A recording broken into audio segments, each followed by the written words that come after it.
Hi, everybody. I'm Jeff Weiss, co-chair of Steptoe's International Trade Policy Practice and lead of the firm's supply chain team. Welcome to Supply Chain University, where we dive into the legal, policy, and advocacy issues involving supply chains. To find out more, visit our website at steptoe.com.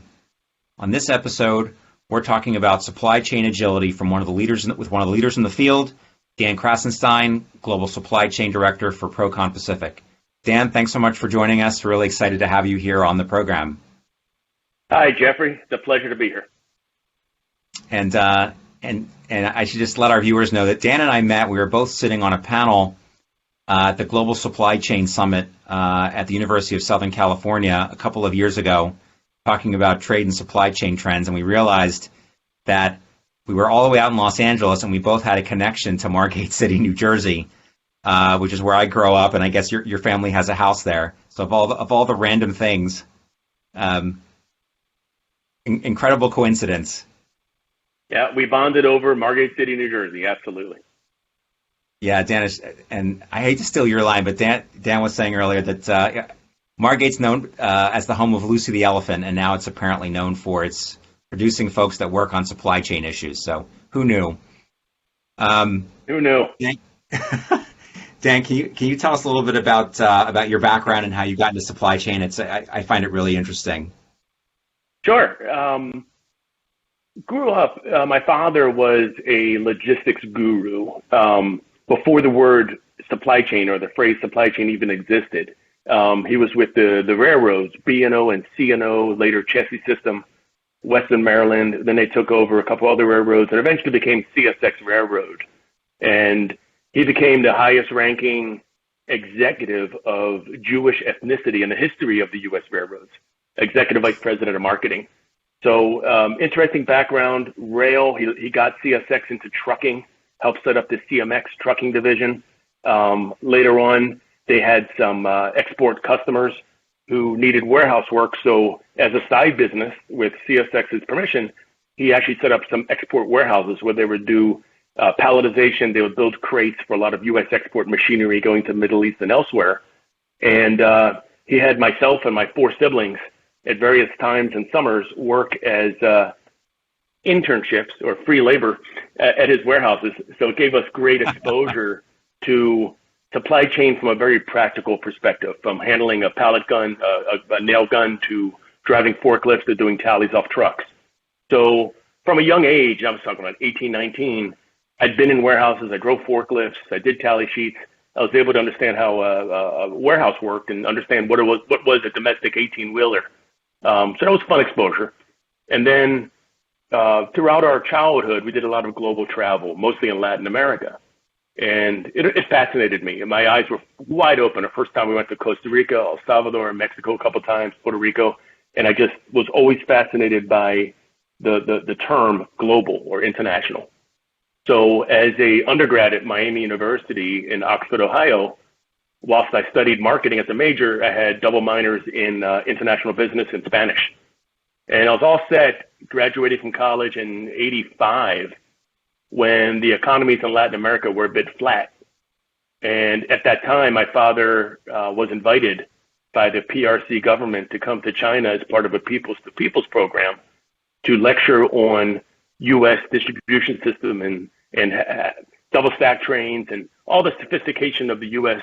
Intermodal network, to explain to China at its very early stages of growth on what are some ideas on how to grow its domestic and export-oriented machine to take advantage of U.S. experiences and efficiencies. After that trip, he came back, eyes wide open, and said, "Hey, Dan, this is when I was a junior or senior in college.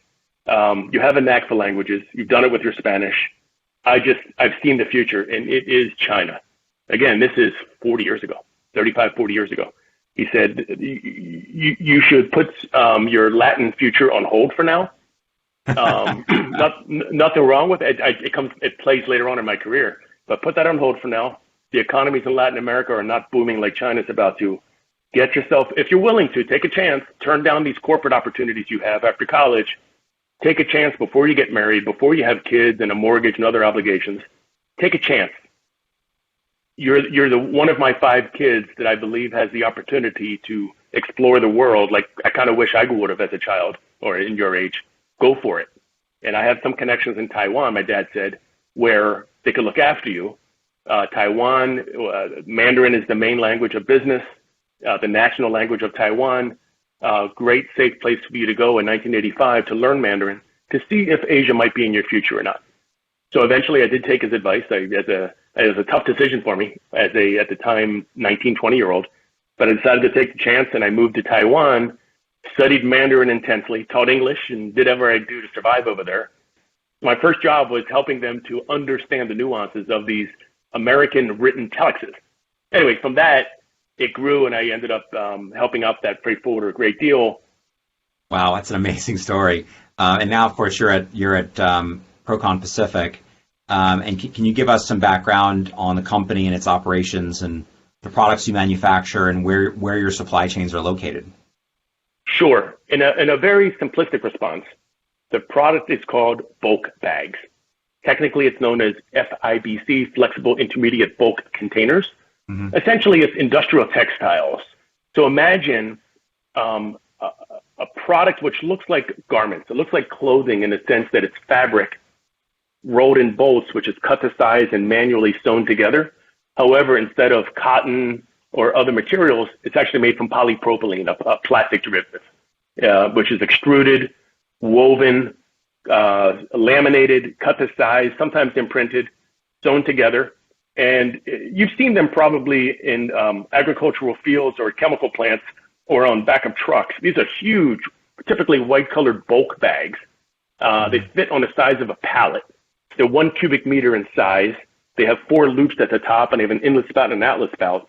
So essentially, it's a very efficient way to move smaller quantities of bulk commodities. So our client base tends to range from agricultural companies like an ADM or Cargill to chemical companies like a BASF, mining companies. So how they milk powder, sugar. So it's essentially how something can move. If you go to your local grocery store, Trader Joe's or Kroger's, and you pick up a 5-pound bag of sugar, before it made it to that grocery store, it was milled industrially somewhere. And initially it moved in a 2,000-pound bag, a ton at a time. Later, when it went down and was packaged for retail distribution, that somebody pulled the outlet spout of that bag, discharged it into a bin, and then it filled these little bags. So we are upstream industrial packaging for agricultural, chemical, and food industry, mining industry, et cetera. A little more background on the company. When I joined them in 2008, at that time, fortunately, Procon Pacific was looking for a global supply chain director based in Shanghai. They wanted somebody who was a Westerner, spoke Mandarin, English as a native tongue, exactly with my background. Joined them. And then at the time, we were 90+% made in China for the U.S. market. And a little bit of Turkey, a little bit of Mexico for our production. That was more for the urgent nearshoring. The Mexico was nearshoring, smaller orders, but a bit more expensive, a bit of a niche part of our production. Over time, I initially moved it from nearby Shanghai, Jiangsu province, Changzhou in particular, where most of the manufacturing was taking place, because the cost of land, the cost of labor had escalated so much in that region near Shanghai that I shifted it to Western China towards Chongqing and Northern China in Shandong province, and eventually got it down to about a third only near Shanghai, and most of it distributed around China, where there was labor cost was a lot less and overhead cost was a lot less. And about 5-6 years ago, so we started shifting some of that production over to India. We tried Vietnam, and it was not cost effective. And then we shifted more and more to India. So as of today, we're about 90% made in India, and roughly 10%, or let's say maybe 8% China and 2 or 3% Mexico. The part that remains in China, other than one client, is mostly for the Canadian and for the Japanese market. So what we've discovered, and domestic China as well, I should put that in. So what that's, ours is a microcosm type of an example of manufacturing in China can be a great move for a multinational company, but not necessarily for the U.S. market. For the Chinese market, for other markets where there aren't punitive duty damages or where labor cost is not as important, where more quality is critical, like the Japanese or Korean market. China plays, or the China domestic market. China still plays a very critical role for manufacturing. But for us today, much less so, although I still maintain a WOFE, a wholly foreign owned enterprise office with staff in Shanghai who've worked with us for 15, 20 years, who are great staff. We're not going to let them go. We're going to keep that office going. They're just really good at what they do on a service industry type of perspective as a buying office. But in terms of manufacturing, China plays much less of a role today. India plays a much more important role. And what's the current supply chain environment like for Procon Pacific? I'm wondering if, the bottlenecks we're seeing in LA Long Beach and other places in the U.S., is that affecting your operations on the export side, or is it affecting things in terms of your operations in Asia? When you say export, let's be specific. Procon Pacific is strictly a American-based U.S. importer. So we do not export any products from the United States. Right. Our clients do. Our agriculture and chemical companies absolutely do. Right. So us being a supplier to them of their packaging products, could we be affected by, let's say, United States export reduction because of supply chain or logistics issues? Certainly that's possible. But we often don't know that firsthand. It's more we can analyze and say, okay, this chemical company's down a little bit, and only through conversations we find out really why, which of their end users are up, which are down. So secondhand, we might know the answer to that question. But in terms of where we are today, I'd say if you're looking at today, November 2021, I don't want to jinx it, but I'd say relatively stable. What I mean by that was I have fires. Every morning I pop open my emails at 6 a.m. There's always a fire to put out every single day. But that's part of the fun. You have to play MacGyver every day, putting out fires, and put on my fireman hat. It's what I do. And I'll get it right 9 out of 10 times, and at 1 out of 10 I don't. So be it, but I did the best I could with the information I had.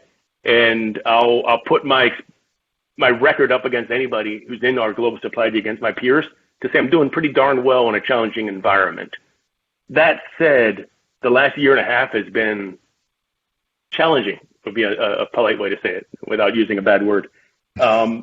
If you go earlier this year, production was quite stable in India and China both. Our production was predictable, stable, lead times were predictable. Logistics was clearly the key bottleneck. And we did this through a Lean Six Sigma Black Belt audit, which I conducted, to analyze our total transit times out of China, out of India, and particularly out of Calcutta versus Chennai and Nhava Sheva, Mangalore, and Mundra, and where we're going in the United States, whether it's U.S. West Coast, East Coast, IPI to Chicago, Houston, et cetera, to analyze overall, has transit time gotten worse? And if so, let's zoom in on those particular segments. If you're looking at port pairs, especially, what has gotten worse? And let's compare 1 year ago, 2 years ago, 5 years ago as a baseline, and let's deep dive into that and analyze why. So what we did is we created, as part of this black belt study, we had 4 different buckets, if you will. The first one, we call it manufacturing. That's from my order placement date, sample approval, production go, until it's ready to load into a container at factory. That's the first bucket. Second bucket, we call it pre-line haul sailing. So that's essentially from the moment the factory is ready to load and the booking with the carrier has already been made, start your stopwatch. You have to load that empty. You have to truck it back to the port, truck or rail back to the port.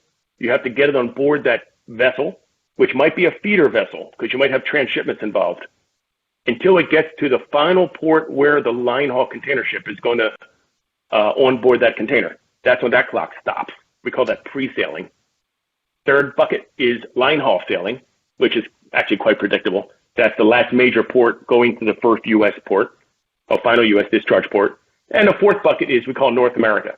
Once you get to a New York or L.A., the time it takes to get that full container delivered to your client or your destination warehouse, including discharging from the vessel at New York, getting on board a truck or rail, getting it to a Chicago, getting it to the warehouse where it's going to be discharged. So after deep analysis on these 4 different buckets, what we learned was we had 2 main bottlenecks.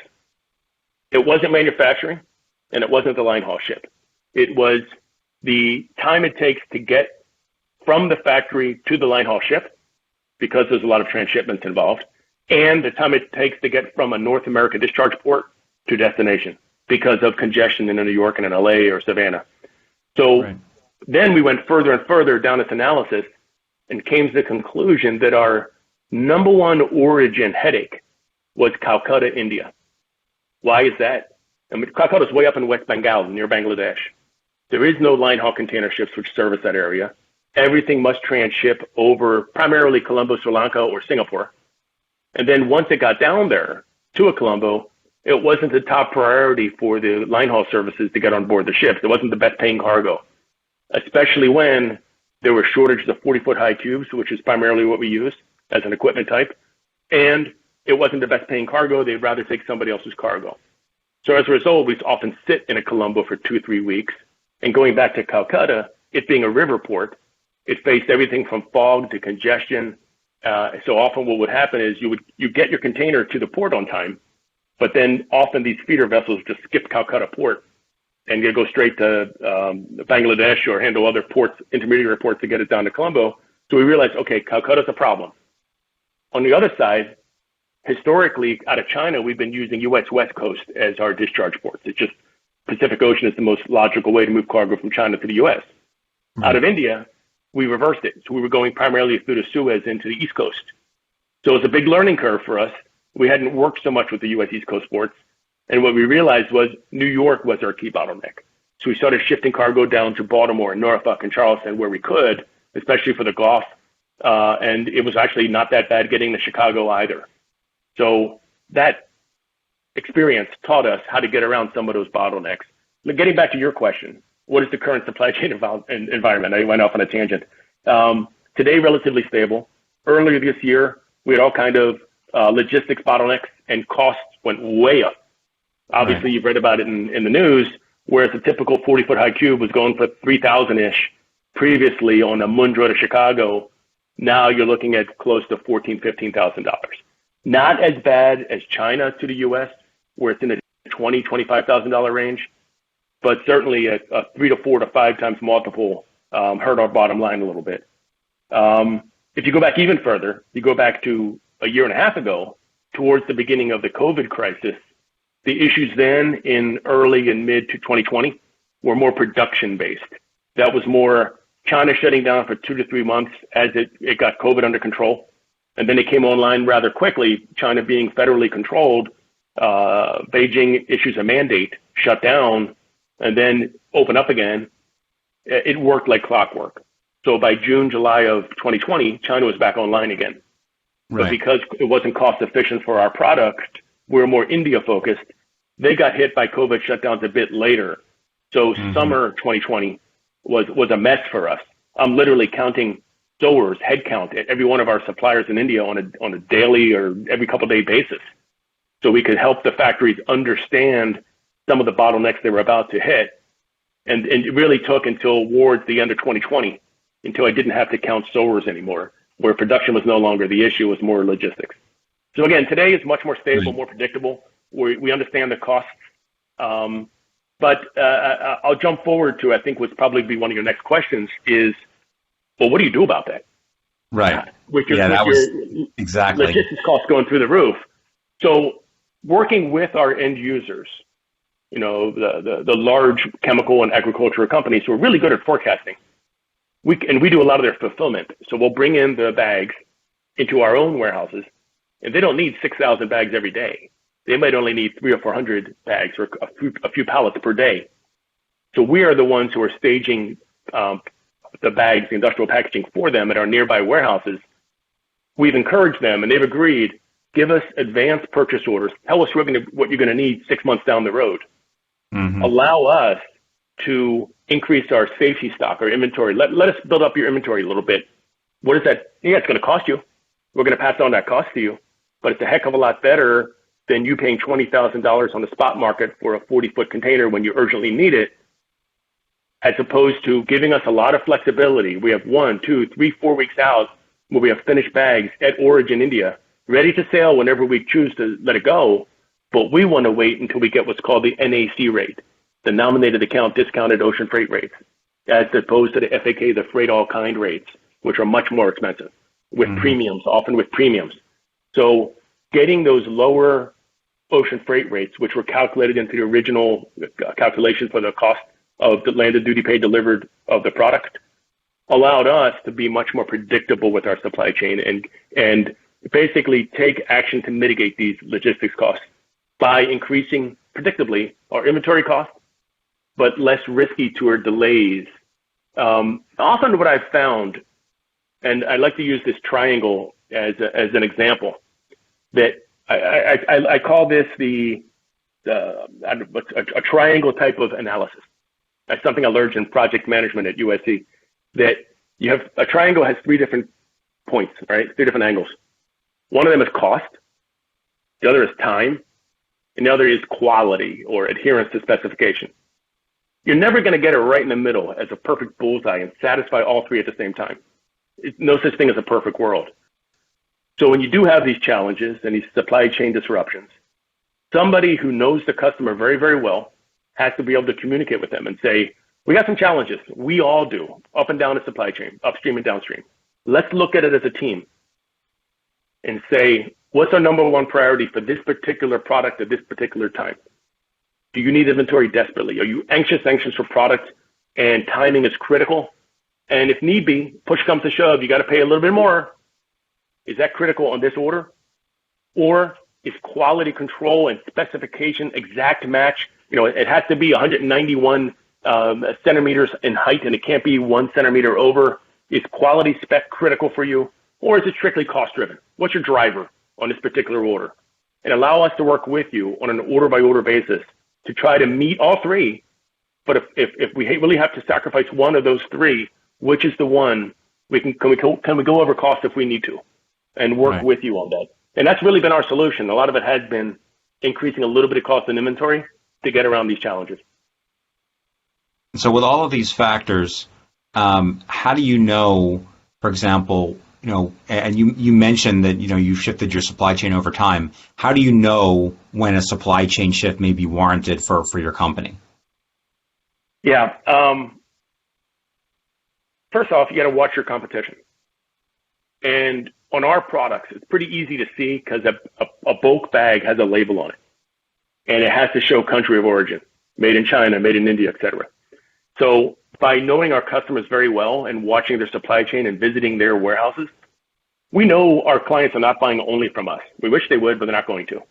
So one way is just competitive marketing. Like when you visit your clients, take a look in the warehouse and look at your competitors' bulk bags and see, are made in is made in Slovenia showing up? Is made in Colombia showing up? What countries of origin that we hadn't seen so much before are popping in now? Oh, let's go check on data mine and look at some of the import stats and realize our commodity is being imported from which countries. You have to stay on top of that as well. The other thing I would say is keep an eye on the Taiwanese and the Koreans. And the reason I mention that is particularly for the last 30, 40 years, the Taiwanese and Koreans, which had originally been major countries of manufacturing, you know, two of the 4 tigers back in the 70s and early 80s, as labor costs increased in those countries and they shifted to other countries in Southeast Asia, South Asia, and China, they were always, those 2 countries in particular, the Taiwanese and Korean, now middlemen, trading companies, became the cutting edge on the shift. So they were the first ones to go into Eastern or Western Africa, the first ones to go into Latin America, the first ones actually back in the 80s to shift up to mainland China. So I would keep an eye on what they're doing.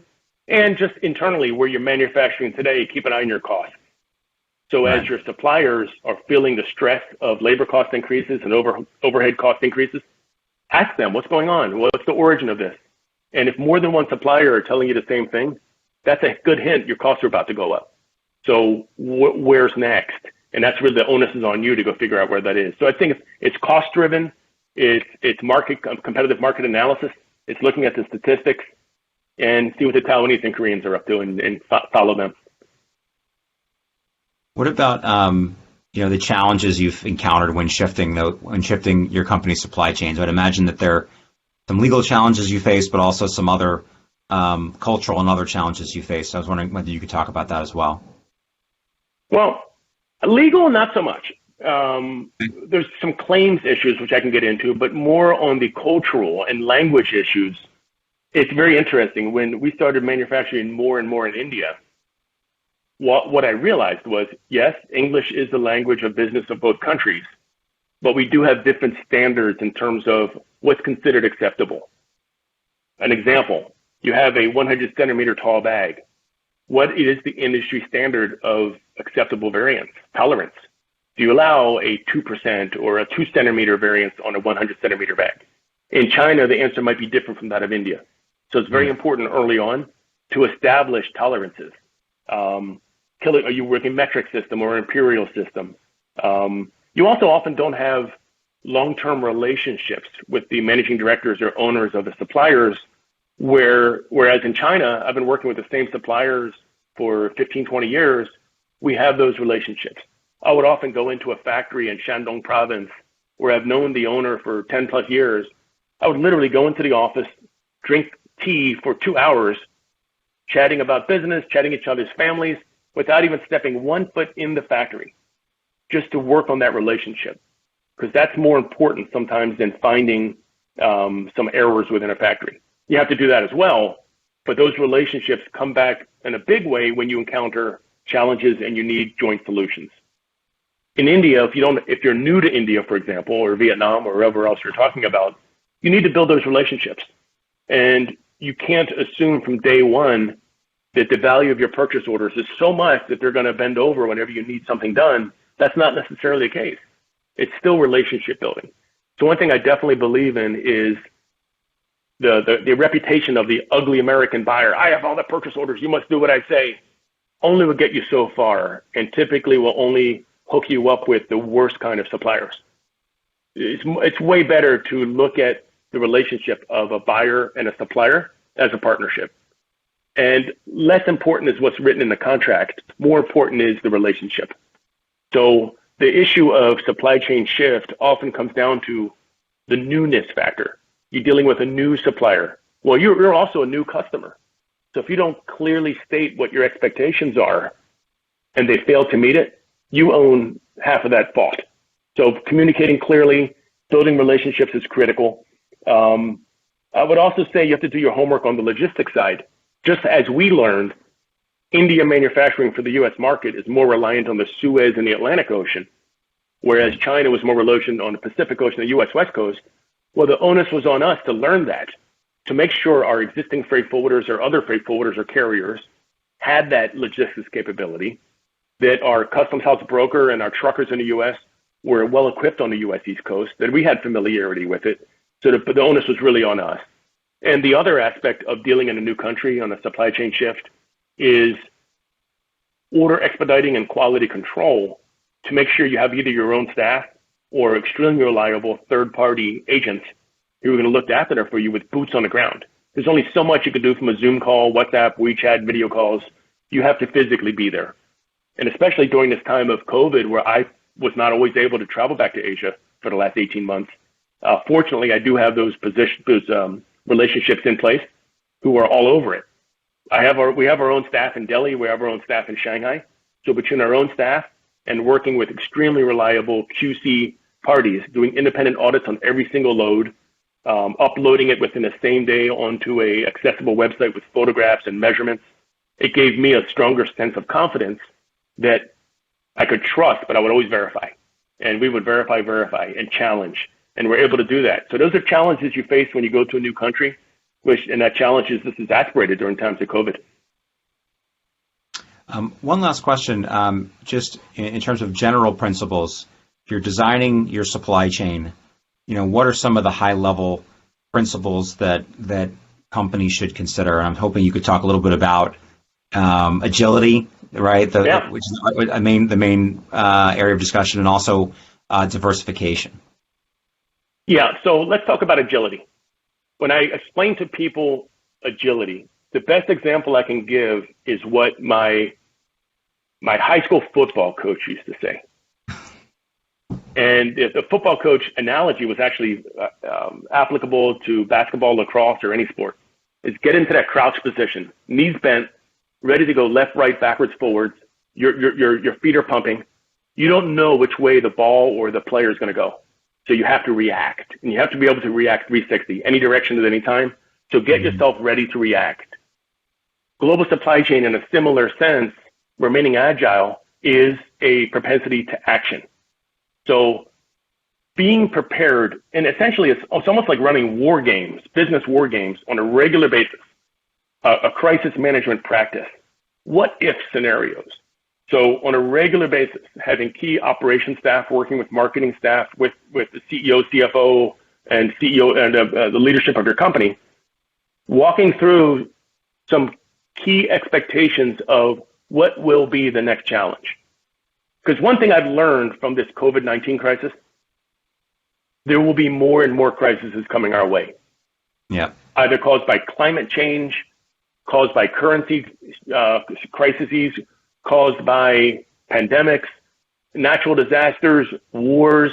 I don't know. I can predict two of them are probably going to happen in the next 6 months. One of them is going to be energy crisis, and that's coal plant. Factories reliant on coal or other fossil fuels for their energy, and then facing shortages of that. You're also going to see raw material cost spikes. So this is going to happen.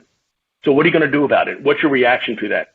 Well, part of it is talking openly with your end users, saying, hey, what if the cost of this commodity goes up 30%, unpredicted, after the order is placed? Are you expecting us to just eat that? What's your expectation? And the answer might be, yeah, if the order's already placed, I do expect you to eat it, and you should be holding your factory to the same standards, and they should be buying futures on that commodity based upon the purchase orders. Absolutely. However, moving forward, let's establish a monthly or quarterly basis. Where can you get independent read, like a Wall Street Journal for the currency or a Platts for the polypropylene cost? Let's agree from the end user to the importer to the factory on using a single standard with triggers built in to say, if costs of this commodity go up by more than 3%, therefore it's going to trigger cost changes up or down. So having those sort of built-in mechanisms to deal with crises will help. Having the war games is the best word I can come up with, or phrase I can come up with, to predict the unpredictable and be prepared for that, and talk with your key end users and your key factories on a regular basis of what do you see on the horizon? What are you hearing as the next potential crisis? Is it going to be inflation? What is it going to be?